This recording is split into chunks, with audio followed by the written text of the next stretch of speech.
आज इस वीडियो के अंदर हम बात करने वाले हैं कि एक नीट एस्पिरेंट का डेली रूटीन क्या होना चाहिए। अगर हम एक डेली रूटीन की बात करें तो ऐसा कोई फिक्स्ड जादुई रूटीन नहीं है कि बस आप इसको फॉलो कर लो तो आप नीट में सिलेक्ट हो जाओगे। किसी दिन बहुत पढ़ लिया, किसी दिन कम पढ़ लिया, सब्जेक्ट्स की बैलेंसिंग नहीं हो पाई और इन सब कारणों से वो कंसिस्टेंट नहीं रह पाते हैं, धीरे धीरे मार्क्स डिप होने लग जाते हैं, डीमोटिवेशन होता है, वो पूरी एक साइकिल बनती है और पढ़ने का मन नहीं करता और सब्जेक्ट्स हाथ से निकल जाते हैं। अगर आपके फिजिक्स में 40-50 नंबर आते हैं तो आप एकदम से 160, 170, 180 का टारगेट मत बनाइए। आप 110, 120 वहां तक धीरे धीरे धीरे धीरे पहुंचिए। तो बैलेंस ऑफ द सब्जेक्ट्स आपको पेपर पर लिखना है, ये सब सुनना नहीं है। सिर्फ सुनकर अगर बंद कर दोगे तो इतना वीडियो भी मत देखो, आपका कोई फायदा नहीं होने वाला।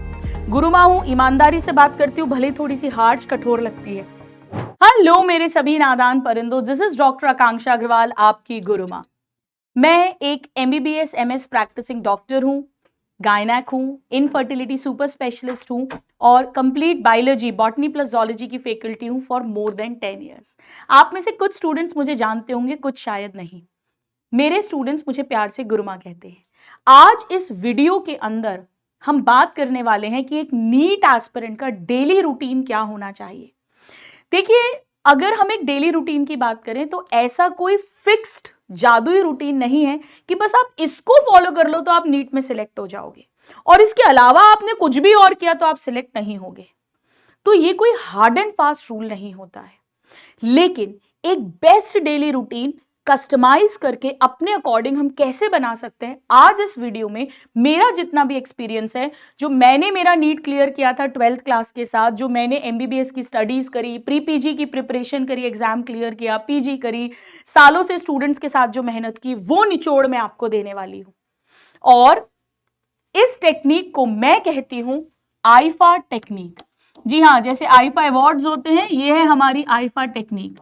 आईफा टेक्निक को अगर आपने यूज करा सही ढंग से तो आप बहुत अच्छा एक डेली रूटीन बना पाएंगे और नीट में सिलेक्शन से दूर नहीं रहेंगे। मेन प्रॉब्लम ही यही होती है कि स्टूडेंट्स कंसिस्टेंटली नहीं पढ़ पाते, हेवाए पढ़ते हैं। किसी दिन बहुत पढ़ लिया, किसी दिन कम पढ़ लिया, सब्जेक्ट्स की बैलेंसिंग नहीं हो पाई और इन सब कारणों से वो कंसिस्टेंट नहीं रह पाते हैं, धीरे धीरे मार्क्स डिप होने लग जाते हैं, डीमोटिवेशन होता है, वो पूरी एक साइकिल बनती है और पढ़ने का मन नहीं करता और सब्जेक्ट्स हाथ से निकल जाते हैं। बस यही अब हमें नहीं होने देना है। सबसे पहले आईफा के अंदर आई का मतलब है identification. Identification is the first step. अपनी प्रॉब्लम को समझना, क्या आइडेंटिफाई करना है। स्टूडेंट, सबसे पहले आप अपनी बायोलॉजिकल क्लॉक को आइडेंटिफाई करिए। बायोलॉजिकल क्लॉक से मेरा क्या मतलब है? देखिए, कुछ सुबह की चिड़िया अर्ली बर्ड्स होते हैं और कुछ रात के उल्लू नाइट आउल्स होते हैं। किसी स्टूडेंट की सुबह सुबह बहुत अच्छी पढ़ाई होती है और किसी की रात में बहुत अच्छी पढ़ाई होती है। कोई स्टूडेंट रटने का काम रात में कर पाता है और सुबह सुबह फ्रेश माइंड से न्यूमेरिकल सॉल्व करता है, और कोई कोई स्टूडेंट सुबह सुबह याद करने का काम करता है और रात में बढ़िया न्यूमेरिकल सॉल्व कर लेता है। याद करने बैठे तो नींद आ जाती है, न्यूमेरिकल सॉल्विंग में नींद नहीं आती। तो आपको सबसे पहले यह पता करना है कि आप न्यूमेरिकल सॉल्विंग या क्वेश्चन प्रैक्टिस जो है वो किस समय आपकी सबसे अच्छी होती है, और याद करने का जो काम है, लर्निंग का काम है या कॉन्सेप्ट को अंडरस्टैंड करने का काम है, वो आपका किस समय पर होता है। जैसे अगर मैं मेरी बात करूं तो अब तो खैर मैं अर्ली बर्ड और नाइट आउल दोनों बन चुकी हूँ। डॉक्टर बनने के बाद आप दोनों ही बन जाते हैं। बट अगर मैं अपने नीट के प्रिपरेशन के टाइम की बात करूं, I was a complete night owl. हमारी सुबह सुबह 5:30 बजे मंडे, वेडनेसडे, फ्राइडे फिजिक्स की क्लास होती थी, ट्यूशंस होती थी अलग अलग जगह, और TTS ट्यूसडे, थर्सडे, सैटरडे मेरी केमिस्ट्री की होती थी। उसके बाद स्कूल होता था और हमारे टाइम पर कोई डमी स्कूल नहीं था, तो बिल्कुल कंप्लीट स्कूल हम लोग जाते थे। और फिर शाम को हमारी ऐसे ही ऑल्टरनेट डे MWF में जूलॉजी और TTS में बॉटनी होती थी। तो 12th के साथ थोड़ा और एक्स्ट्रा एफर्ट लगता है, बट वो एफर्ट वर्थ गिविंग है, क्योंकि आप अपना ड्रॉप का एक साल भी बचाएंगे। और अगर आप स्कूल उतना रेगुलर नहीं जाते हैं, या अगर आप यकीन बैच के स्टूडेंट्स हैं, तो आपके पास थोड़ा और टाइम बच जाता है। अब मैं रात की उल्लू थी, तो मैं बेसिकली क्या करती थी, घर आने के बाद में थोड़ा बहुत खाना वाना खाया और मैं सो जाती थी। 7 बजे तक घर आते थे, सो के मैं 11 बजे उठती थी और फिर 11 बजे से मैं पढ़ने बैठती थी। पर ये आपको देखना है कि आपकी पढ़ाई कब होती है, कब क्वेश्चन सॉल्विंग होती है और कब आपका लर्निंग वाला पार्ट होता है। तो ये सबसे पहले आप आइडेंटिफाई करेंगे। सेकेंड, आप आइडेंटिफाई करेंगे कि आपके सब्जेक्ट्स की बैलेंसिंग कैसे हो। देखो बेटा, यहां पर आपके पास 4 सब्जेक्ट्स हैं, आपको उन्हें सीक्वेंस में अरेंज करना है। जैसे फॉर एग्जाम्पल अगर मैं मेरी बात करूं तो चलो मैं एक एवरेज स्टूडेंट की बात करूं तो जूलॉजी सबसे अच्छा होता है, उससे थोड़ा कम बॉटनी, थोड़ा कम केमिस्ट्री और फिर उससे कम फिजिक्स। एक एवरेज बात कर रही हूं। आपको आपका सीक्वेंस लगाना है कि बेस्ट कौन सा है और सबसे कम कौन सा है। बेस्ट मतलब जिसमें कम पढ़ाई करते हो पर नंबर ज्यादा आ जाते हैं, गलतियां कम होती हैं। और कम मतलब थोड़ा वीकर साइड, मतलब बहुत मेहनत करते हो फिर भी उतने अच्छे नंबर नहीं आ पाते, गलती हो जाती है, समझ नहीं आता है, क्वेश्चन सॉल्व नहीं होते हैं। अब स्टूडेंट सिलेक्शन होता है बैलेंसिंग ऑफ द सब्जेक्ट से। ज्यादातर स्टूडेंट्स जो हैं, आप बताना कमेंट्स में आप किस कैटेगरी में आते हो। या तो अपने बेस्ट वाले सब्जेक्ट्स ही पढ़ते रहते हैं क्योंकि उसमें मजे आते हैं, उसमें नंबर आते हैं, वो पढ़ते रहते हैं और ये बहुत वीक हो जाते हैं। या सेकंड कैटेगरी होती है जो इन्हें ही पढ़ती रहती है नंबर बढ़ाने के चक्कर में और उस कारण धीरे धीरे इसमें भी डिप हो जाता है। बेटा हमें क्या करना है, हमें इन दो को तो पक्का ही रहने देना है, यही हमें रेस में दूर तक ले जाएंगे और इसे हमें थोड़ा थोड़ा इंक्रीज करना है, इसे भी थोड़ा थोड़ा इंक्रीज करना है। अगर आपके फिजिक्स में 40-50 नंबर आते हैं तो आप एकदम से 160, 170, 180 का टारगेट मत बनाइए, आप 110, 120 वहां तक धीरे धीरे धीरे धीरे पहुंचिए। और जूलॉजी बॉटनी में अगर आपके सपोज जूलॉजी में आपके 160, 165 आते हैं तो वहां कोशिश करो कि छोटी छोटी गलती भी ना हो और हम उसे 170, 175, 178, 180 तक लेकर जाएं। तो बैलेंस ऑफ द सब्जेक्ट्स आपको पेपर पर लिखना है, ये सब सुनना नहीं है। सिर्फ सुनकर अगर बंद कर दोगे तो इतना वीडियो भी मत देखो, आपका कोई फायदा नहीं होने वाला। गुरु मां हूं, ईमानदारी से बात करती हूं, भले थोड़ी सी हार्श कठोर लगती है। तो बायोलॉजिकल क्लॉक देखो, उसके अकॉर्डिंग टाइम टेबल बनेगा और उसके बाद सब्जेक्ट्स की बैलेंसिंग देखो। कुछ स्टूडेंट्स एक दिन में 3 ही सब्जेक्ट्स कर पाते हैं, कोई प्रॉब्लम नहीं है, आप 3 सब्जेक्ट्स पिक कर लो और जो आपका बेस्ट सब्जेक्ट है आप उसको ऑल्टरनेट डे कर लीजिए। तो फॉर एग्जाम्पल फिजिक्स केमिस्ट्री में से मैंने केमिस्ट्री और बॉटनी तो डेली ले लिया और फिजिक्स ऑल्टरनेट कर दिया, जूलॉजी ऑल्टरनेट कर दिया, कोई प्रॉब्लम नहीं है। और संडे को मैंने पूरे वीक का, ये बहुत इंपॉर्टेंट है बेटा, संडेज और छुट्टियां गेम चेंजर्स होते हैं, ये मैंने पूरा वीकली रिकैप कर लिया संडेज को।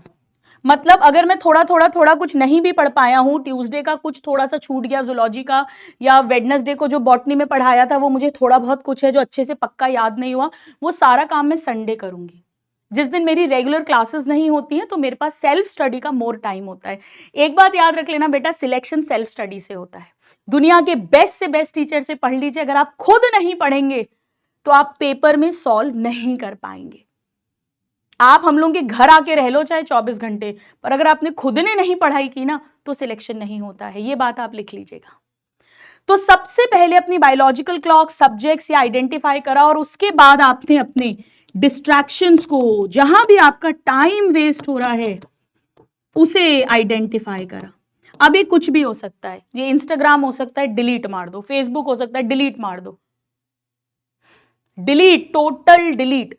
सिलेक्शन होना, दोबारा इंस्टा पे आना, दोबारा फेसबुक पे आना, दोबारा सोशल मीडिया पे आना, जितने फॉलोवर्स अभी हैं, जितने लाइक्स अभी आते हैं उससे डबल तो पहले दिन ही हो जाएंगे। टोटल डिलीट कर दो बेटा। ये कोई कॉन्सेप्ट नहीं होता है कि आप उसको बैलेंस आउट कर लोगे। अगर बैलेंस आउट करने वाले होता अपना विल पावर तो अभी तक कर लेते ना। जैसे मेरे साथ ऐसे ही है, मुझे पता है अगर मैं आलू के वो लेज लाऊंगी या मैं वो जीरे वाले बिस्किट्स घर पे लाऊंगी तो मैं उसको खाकर ही मानूंगी, जब तक खत्म नहीं कर दूं तो मैं उसे लाती ही नहीं हूं। तो कुछ लोगों में जिसमें विल पावर है बेटा, उनको तो बोलने की जरूरत ही नहीं है, वो तो पहले ही कंट्रोल कर चुके होंगे। अगर आप कंट्रोल नहीं कर पा रहे, डिलीट कर दीजिए। उन पे ऐसी कोई एक्स्ट्रा इन्फॉर्मेशन नहीं मिलने वाली है जो आपकी रेगुलर बैचेस में नहीं मिलती, आप कहीं भी पढ़ रहे हो, जिससे आपका सिलेक्शन रुक जाए, ऐसा कुछ भी नहीं होने वाला है। यूट्यूब जो है वो आपको लिमिट करना पड़ेगा, एक्स्ट्रा एक्टिविटीज के लिए आप नहीं देखेंगे अगर आप उसके थ्रू पढ़ाई करते हैं तो ये आपको सब ध्यान देना पड़ेगा बेटा, इतना तो करना पड़ेगा। क्योंकि याद रखो कि मार्क्स या हम कहें नीट में सिलेक्शन यानी जीवन में सफलता इज डायरेक्टली प्रोपोर्शनल टू त्याग। जितना त्याग करोगे, जितना अपने मन के विरुद्ध जाओगे, मन तो फंसाएगा, मन तो बोलेगा चल आधा घंटा और देख ले, 20 मिनट और खेल ले, देख वो भी पार्टी कर रहा है, वो भी खेल रहा है, लेकिन जो भी सिलेक्ट हो रहा है उसने बहुत त्याग करा है, तब करा है, मन को मारा है, तब वो आगे बढ़ा है। तो सबसे पहले आप आइडेंटिफाई करेंगे और उसके बाद आएगा second step. So first is identification और फिर आप उसे फॉलो करेंगे। जो आइडेंटिफाई किया है उसे फॉलो करेंगे। अब देखो डिपेंड करता है, अगर आप 11th-12th के स्टूडेंट हैं और रेगुलर स्कूल है तो जैसे मैंने मेरा शेड्यूल बताया, तो आपको जो है आपकी क्लासेस जो हैं सपोज सुबह से लेके दिन तक आपका स्कूल हो गया, फिर शाम को क्लासेस हो गई, थोड़ा बहुत रेस्ट करो, एक सब्जेक्ट जो है 2 क्लास होंगी आपकी, तो एक सब्जेक्ट जो है रात में करो, एक सुबह उठ के करो, जो थोड़ा बहुत बचे वो संडे कवर करो। वीक में 1 या 2 दिन स्कूल से छुट्टी ले लो ताकि अटेंडेंस भी आपकी बैलेंस्ड वे में रहे और आप उस दिन बहुत अच्छे से सेल्फ स्टडी करके खींच डालो सिलेबस को। मैं भी ऐसे ही करती थी। और अगर आप यकीन के स्टूडेंट हैं, 12th पास्ड हैं, आपको स्कूल का कोई लाइबिलिटी नहीं है या 11th-12th में है और स्कूल अटेंडेंस की प्रॉब्लम नहीं है, तो ऑफ कोर्स आप बहुत अच्छे से, बहुत ढेर सारा टाइम मिलेगा, मैनेज कर सकते हैं। तो आपके क्लासेस के अकॉर्डिंग आपको मैनेज करना पड़ेगा। जैसे नॉर्मली अगर हम PW की बात करें, अगर हम यकीन बैच की बात करें, सुबह सपोज आपको 8 बजे तक अपनी क्लास के लिए रेडी होना है, तो आप आराम से सुबह अगर पढ़ने वाले हैं तो आप 4 बजे उठो, 3 बजे उठो बेटा, कोई दिक्कत नहीं है, 4 बजे उठो, 4 बजे से 8 बजे तक आप आराम से 4 घंटे बहुत अच्छी सेल्फ स्टडी कर सकते हो। और फिर जब आपकी क्लासेस खत्म होंगी 3:30-4 बजे, आप आराम से सो जाओ, 6-6:30 बजे तक अच्छा सा नैप ले लो आप, और फिर आप आराम से 9-9:30-10 बजे तक भी पढ़ सकते हैं। तो इतना इनफ होता है। 6 से 7 घंटे की सेल्फ स्टडी अगर आप डेली करते हैं, it is very very very enough, provided कि आप प्लान्ड वे में स्टडीज करें, रेगुलर स्टडीज करें, टाइम वेस्ट नहीं करें, क्योंकि उससे बहुत एनर्जी लूज होती है, सर दुखता है, थकान होती है, मेमोराइजिंग पावर कम होता है, कॉन्सेंट्रेशन कम होता है, वो सब डिस्ट्रैक्शंस ना हो आपके।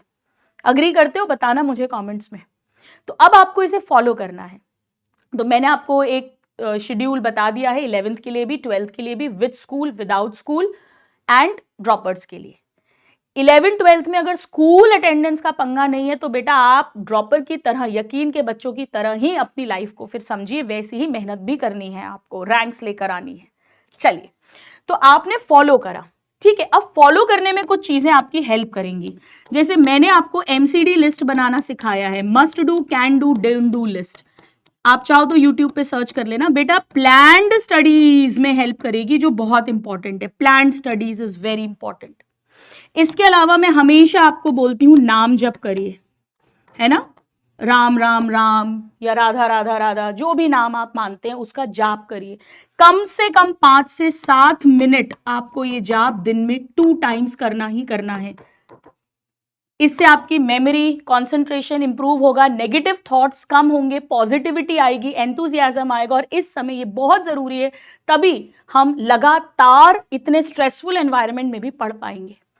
थर्ड, मैंने आपको 4x4 टेक्निक सिखाई है, ये भी आपको YouTube PW चैनल्स पर मिल जाएगी। इसे भी आप 5 to 7 मिनट्स करिए दिन में 2 बार।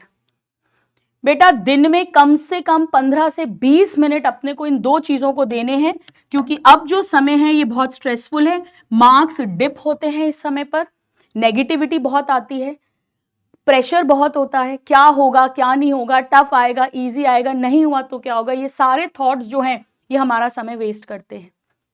इसके अलावा PYQs जरूर करना है। सबसे पहले कॉन्सेप्ट या थ्योरी पे ध्यान देना है, और फिर क्लास के जो क्वेश्चंस आपको कराते हैं उस पर ध्यान देना है।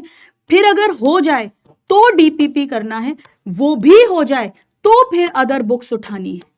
मैंने आपसे क्या कहा, कोई भी सब्जेक्ट हो चारों में से, पहले क्लास की थ्योरी और क्लास के क्वेश्चंस करोगे सबसे पहले, फिर PYQs लगाओगे, और PYQ समझ समझ के लगाओगे, रटोगे नहीं। एक एक PYQ टिप्स पर विथ अंडरस्टैंडिंग आना चाहिए। ये 3 भी कर लोगे ना आप अगर बेटा ढंग से, तो आपके नंबर इंक्रीज हो जाएंगे, सिलेक्शन हो जाएगा। जब ये कंप्लीट हो जाए then you go to DPP, और वो भी कंप्लीट हो जाए then you go to this. This is absolutely plus minus choice है, वरना ये 3 स्टेप सबसे इंपॉर्टेंट है। और अब आएगा final step and that is a, यानी एनालिसिस। फाइनली बेटा रात को सोने से पहले, बिफोर स्लीपिंग, आप पूरे दिन का एनालिसिस करोगे। ये बड़ा इंपॉर्टेंट है। मैं जब अपनी तैयारी कर रही थी क्लास 11 12th में, 2 साल मैंने प्रिपरेशन की थी, मैंने सारी दोस्त यारी छोड़ दी थी। मैंने केवल एक फ्रेंड बनाई थी जिसका सिलेक्शन फिर नेक्स्ट ईयर हुआ था, मेरा उसी साल हो गया था। कुछ ही मार्क्स से वो रह गई थी। She is a gynaec now in Bhopal. I always talk about her in my lectures also. तो हम लोग जो है रात को, तब लैंडलाइन फ़ोन हुआ करता था, तो रात को सोने के पहले अपना एनालिसिस कर कर एक दूसरे से बात करते थे। और वो फ्रेंड भी इसीलिए थी, कंप्लीटली स्टडी बेस्ड, ताकि अगर कभी ट्यूशन मिस हो जाए, कुछ नोट्स में लिखना रह गया, तो अपन एक जना चाहिए जिससे ले लें। बाद में we developed a very strong bond of our friendship. Of course she was also very sincere dedicated girl. तो रात में अब आपको कोई दोस्त नहीं ढूंढना, आप मत फ्रेंड ढूंढना, आप खुद के साथ एनालिसिस करना, है ना। मैं भी कोई रोज फोन पर नहीं बताती थी। अब एनालिसिस में आप क्या करोगे? Analysis of your day. आपने जो प्लान बनाया था उसका कितना % आपने पूरा करा। बेटा एक बात ध्यान रखो, अगर आप ऑन द स्केल ऑफ 10 बात कर रही हूं, अगर आपके मोर देन 5 आ रहे हैं आउट ऑफ 10, तो आपका प्लानिंग बिल्कुल परफेक्ट है। कहीं ना कहीं थोड़े डामाडोल हो रहे हो, कोई बात नहीं है। मतलब अगर 5 से लेके 7 नंबर आ रहे हैं और अगर आपके 7 या मोर देन 7 आ रहे हैं आउट ऑफ 10, तो you are doing very good, keep it up. हल्का हल्का जहां लूप होल है वो देख लो, बाकी करते रहो। पर अगर आपके 5 से कम आ रहे हैं आउट ऑफ 10 पूरे दिन के एनालिसिस में, कि मैंने ये सोचा था और मैं इतना ही कर पाया, इसका मतलब है बेटा आपने अनरियलिस्टिक गोल्स बना रखे हैं, इम्प्रैक्टिकल गोल्स बना रखे हैं। कहीं ना कहीं आप ओवर करने की प्लानिंग कर रहे हो और जितना करना चाहिए उतना भी नहीं कर पा रहे हैं। तो अपनी कैपेसिटी के अकॉर्डिंग हमें करना है। ये बहुत ज्यादा इंपॉर्टेंट है, जो मैंने आपको स्पेसिफिकली लास्ट स्टेप बताया है एनालिसिस का, कि मैंने कितना टारगेट पूरा किया, कितना टारगेट, और जो मैं नहीं कर पाई तो क्यों नहीं कर पाया, क्यों नहीं कर पाया। अगर नहीं कर पाया, ये रोज सोचना है। और जिस दिन कर लोगे उस दिन खुद को शाबाशी देनी है। जिस दिन नहीं कर पाओगे थोड़ा सा दुखी होना है, गिल्ट में जाना है, लेकिन उससे दबना नहीं है, उसे नेक्स्ट डे अब करके दिखाऊंगा, ऐसे करना है। सो अब आप लोग ये सारे पॉइंट्स को अपने रजिस्टर में लिख के खुद का एक शेड्यूल बनाएंगे टाइमिंग वाइज, और आप मुझे कमेंट सेक्शन में भेजेंगे। मैं आपकी गुरुमा सारे कमेंट्स को रीड करूंगी। अगर मुझे लगेगा कि नहीं कहीं पर आप कुछ गड़बड़ कर रहे हैं, तो मैं आपको रिप्लाई बैक करके आंसर बता दूंगी कि ये यहां पे थोड़ा चेंज कर लो, यहां ऐसा कर लो। पर ये शेड्यूल बनाना है, आईफा टेक्निक फॉलो करना, जो मैंने पर्सनली फॉलो करी थी, एंड आई होप कि ये आपको हेल्प करेगी। थैंक यू ऑल माय नादान परिंदो, एंड आई जस्ट होप कि आप सब अपने नाम के आगे डॉक्टर लगा लेंगे इसी साल, और वो हेडफोन को स्टेथो में कन्वर्ट करने का सपना भी पूरा करेंगे। Love you all, God bless you, bye, take care.